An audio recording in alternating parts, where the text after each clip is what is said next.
US 75 Part 3. Alright.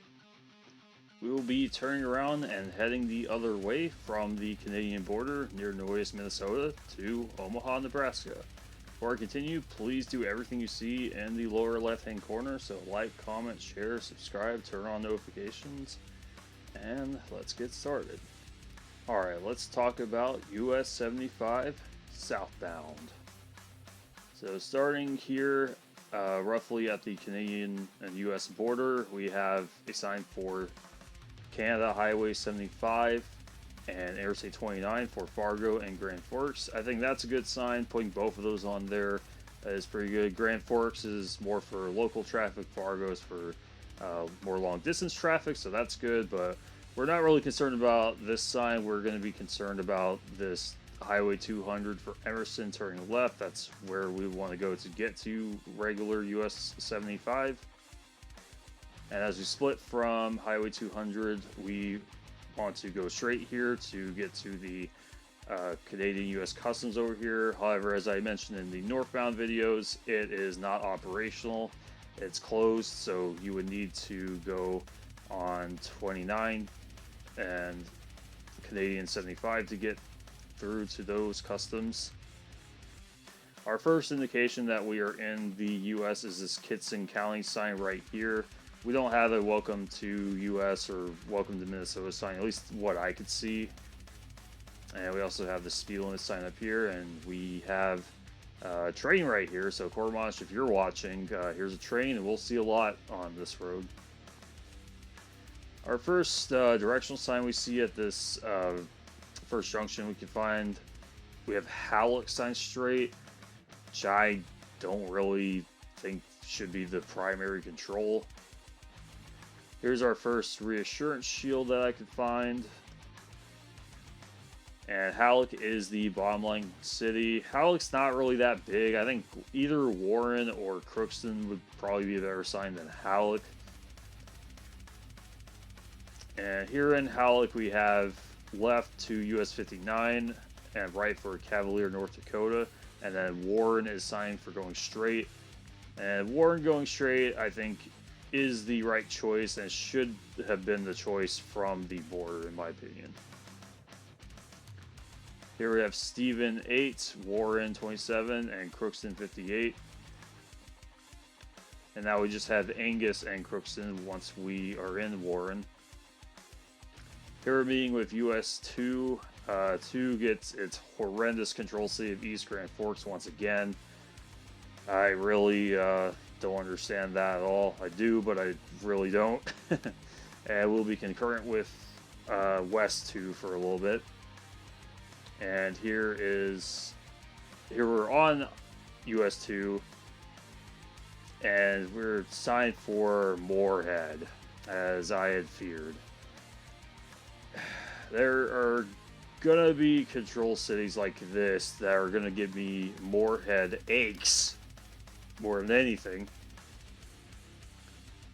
And Moorhead is on the bottom line at 71 miles. Again, I don't mind Moorhead being signed if you're going to sign Fargo with it, because they're twin cities, and Fargo is the much bigger city.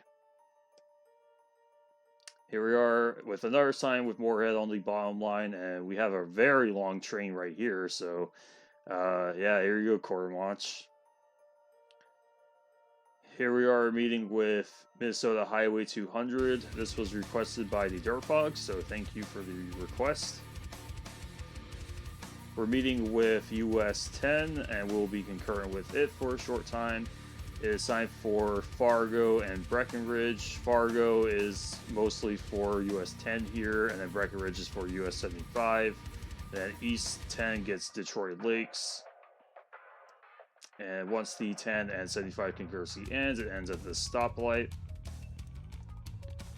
We're meeting with I-94. I-94 gets one good control city. And then we have Breckenridge on the bottom line sign, kind of with the Moorhead and Fargo situation. I think they should also put Wahpeton on the sign as well, because that's also a bigger twin city. Breckenridge is fine as a secondary, or at least signed along with Wapenton, but yeah, here we are.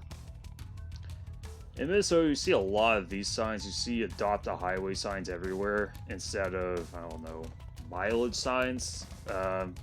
They should either replace these with mileage signs or at least add mileage signs in these general areas, because it is a little hard to find them in Minnesota.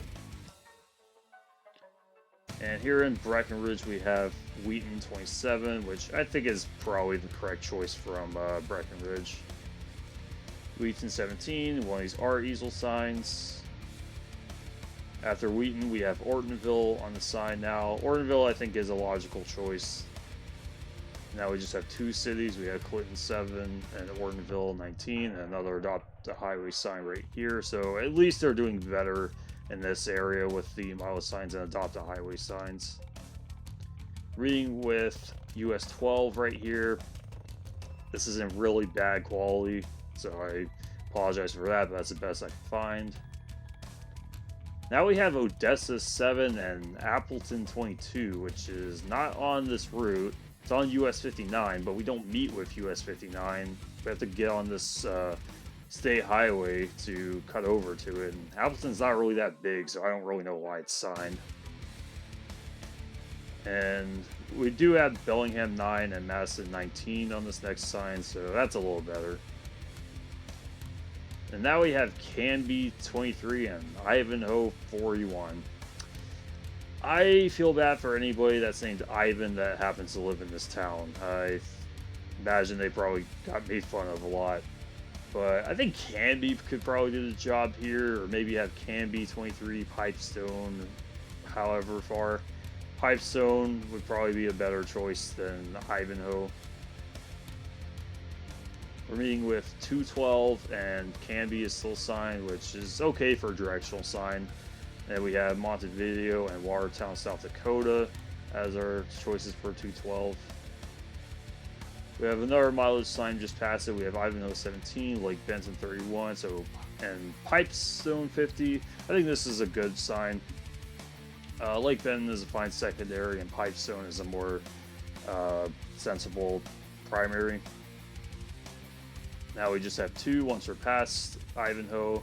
We have Lake Benton 14 and Pipestone 33. Reading with US 14, and we will be concurrent with it for a short time, is signed for Pipestone and Tyler. We don't have a control city for 75, which is a little weird. And then Brookings, South Dakota for westbound 14. And here's where East 14 and South 75 split. And we also have a Minnesota Old US Highway 75 sign here. It's not a State Highway 75 sign, as I was corrected by Quartermanch, so thanks for clearing that up. Now we just have a one-line sign for Pipestone. After Pipestone, we have Trotsky 8 and Laverne 25. Laverne is where you meet I-90, so I think that's a good choice. We are meeting with I-90. We saw the control cities going northbound. I won't really show them again. And continue straight. We have a sign on I-90. We have Rock Rapids for going southbound and Laverne for going northbound. Rock Rapids is okay. I wouldn't mind seeing Sioux City here, but Rock Rapids is at least somewhat of a substantial town in northern Iowa, so I think I'm okay with that. I know it's only about 2,000-3,000 people, but since Minnesota is kind of stingy with their control cities, especially their out-of-state ones, I think this one I'll allow. We are entering Iowa. We have the people of Iowa welcome you. And this is riding along the state line. Once we make this turn, we will be out of the state line. Rock Rapids is signed at an intersection. And now we have Sioux City on the bottom line, so that's an awesome sign to see. As well as Sioux Center 23, Lamar's 43, and Sioux City 68. So all pretty substantial places to sign, but I'm glad Sioux City is on there. However, at this intersection with US 18. We will be concurrent with it for a short time too. We just have Hull 3 and Sioux Center along with Rock Valley for 18. These are not very far places. I would rather see maybe Sioux Center, Sioux City, or Hull, Sioux City, something like that. And here is that concurrency ending. And we do have Sioux City on the mileage signs though, so they are good about listing them on the mileage signs. As well as another intersection here, we have Sioux City 26. Here we have 75 to I-29 and 2 US 20, as well as the split for business 75 here is now signed for South Sioux City, which I did complain about a lot going northbound, but going southbound I think is probably the correct choice, just because you wouldn't really sign Omaha or anything like that, or really anything beyond it for a while, just because Sioux City, South Sioux City is actually bigger than a lot of stuff we're gonna meet on the way. Plus, it would be faster to take 29 to Omaha, so I think I'm okay with this here. However, I mean, we're not quite to downtown Sioux City yet, so it is a little weird that it's signed as early as it is. But here we are meeting with East 20 and West 20. Durpog, if you're watching this, here you go again. I encourage you to go watch his US 20 videos, his supercuts, or his US 20 parts. But now we have South Sioux City and Airport, so at least they do sign the airport, and then East 20 signed for Fort Dodge and Gordon Drive. Here our meeting with I-29 is signed for Sioux City and Council Bluffs. That should be Omaha, just saying. And now we're on West 20, South 75. There's no mention of I-129, but we're about to be on 129 as we go into Nebraska. So it's a little weird that Iowa doesn't mention it. We are entering Nebraska. We have Nebraska the Good Life, Nebraska Statehood, 150 years, 1867 to 2017. That's a little better than the Arbor Day signs. And yeah, still no 129 or anything. We have an exit for US 77 North, as well as the exit for South 75 and South 77 coming up. Here at the actual exit, we just have 77 South with a really small 75 shield here for fairgrounds. I think you could do a little better than this, like put an actual city there, and I don't know, make the 75 shield here the same size as the 77 one. And now we have Dakota City 2 here. I think that's still okay. I know it's not that far away, but again, if you wanted to get to Omaha, you would be better off taking 29, even from South Sioux City. Now we get Homer 7, Fremont 69. What is that about?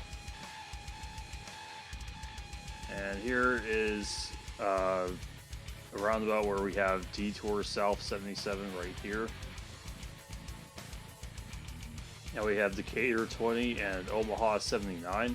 So they do list Omaha on here, that's good. When we're in Nebraska. Continuing on, we have Macy 3, Decatur 12, and Omaha 72. Here we're meeting up with US 30, and it will be concurrent with it for a short time as we turn left here. And here is where that concurrency ends. Now we have Fort Calhoun 8 and Omaha 25. Here we're meeting with 680, and 75 will continue straight. On 480, as we meet with it, we have 480 south and 75 280. And here is our best view of downtown Omaha going south. Here is US 6. We don't have a direct interchange with it, and it's like that in some other areas too, which is a little strange. And here we are meeting with I-80. We have 80 East Des Moines and 80 West Lincoln, so good job here. 75 South is known as the Kennedy Freeway, and we are also signed for Offutt Air Force Base. I have no idea how to pronounce that, I'm sorry, but this is where we will leave off in part 3. And this will be continued in part 4, where we wrap up the rest of the US 75 route, going from Omaha down to Dallas, Texas at I-30. So stay tuned for that, and I hope you enjoyed.